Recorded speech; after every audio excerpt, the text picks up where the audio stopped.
99% of people that say stuff like that are not willing to do what it takes to make their dreams come true. The Marines have a saying, everybody wants to go to heaven, but nobody wants to die.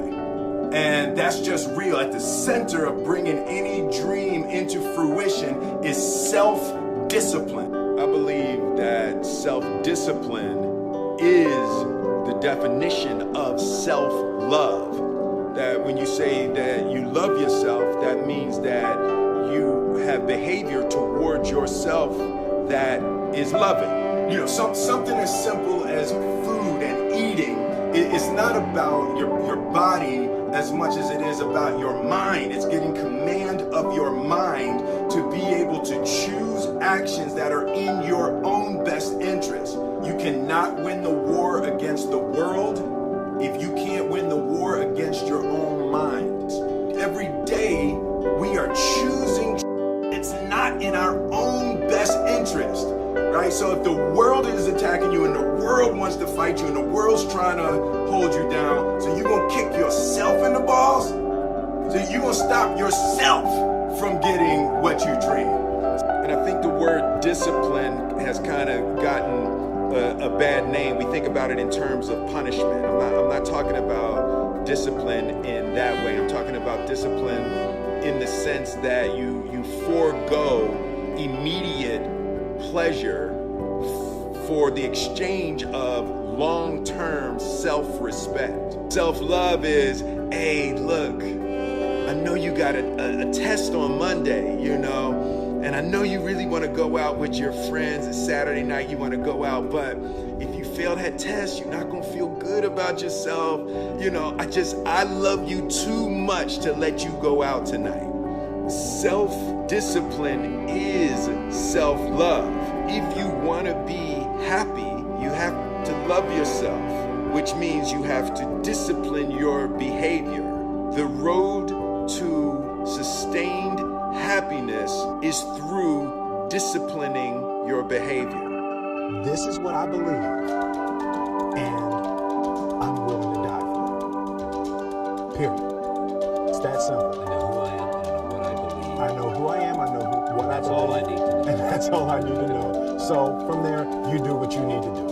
It starts right here. If I don't believe nothing, if I don't believe it, then nobody will. Nobody will believe it. I think that there's a certain delusional quality that all successful people have to have. You have to believe that something different than what has happened for the last 50 million years of history. You have to believe that something different can happen. It's almost a kind of innocence. I don't want to be an icon. I want to be an idea. You know, I want to represent an idea. I want to represent possibilities. I want to represent magic, right? That you're in a universe and 2 plus 2 equals 4. 2 plus 2 only equals 4 if you accept that 2 plus 2 equals 4. One thing that I truly try to communicate in the interpretation of Ali is the complex simplicity of greatness, and how greatness is not this wonderful, esoteric, elusive, God-like feature that only the special among us will ever taste. You know, it's something that truly exists in all of us. You know, and I think what happens is we make this situation more complex. You know, the normal among us make it more complex than it has to be. Because we're looking for complexity. There's got to be something complex to understand. It can't be that easy. No, it can't be that easy. Fundamental in that way.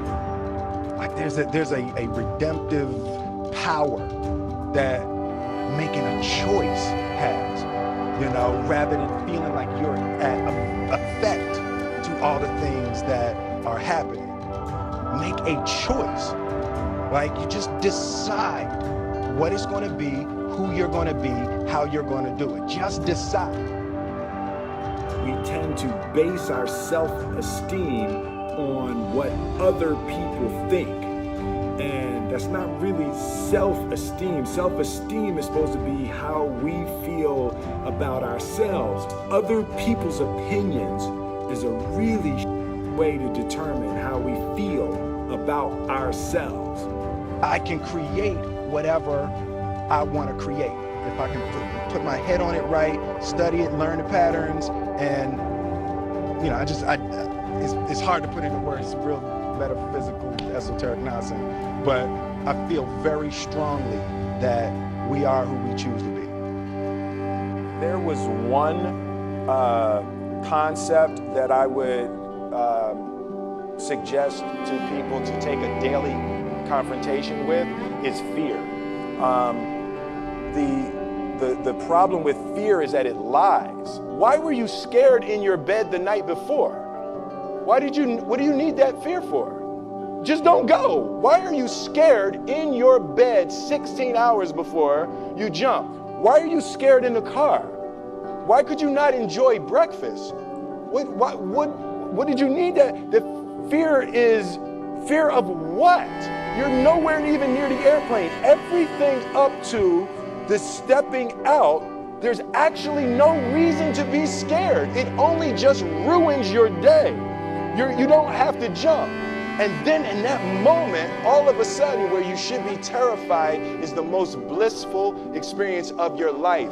And God placed the best things in life on the other side of terror. On the other side of your maximum fear are all of the best things in life.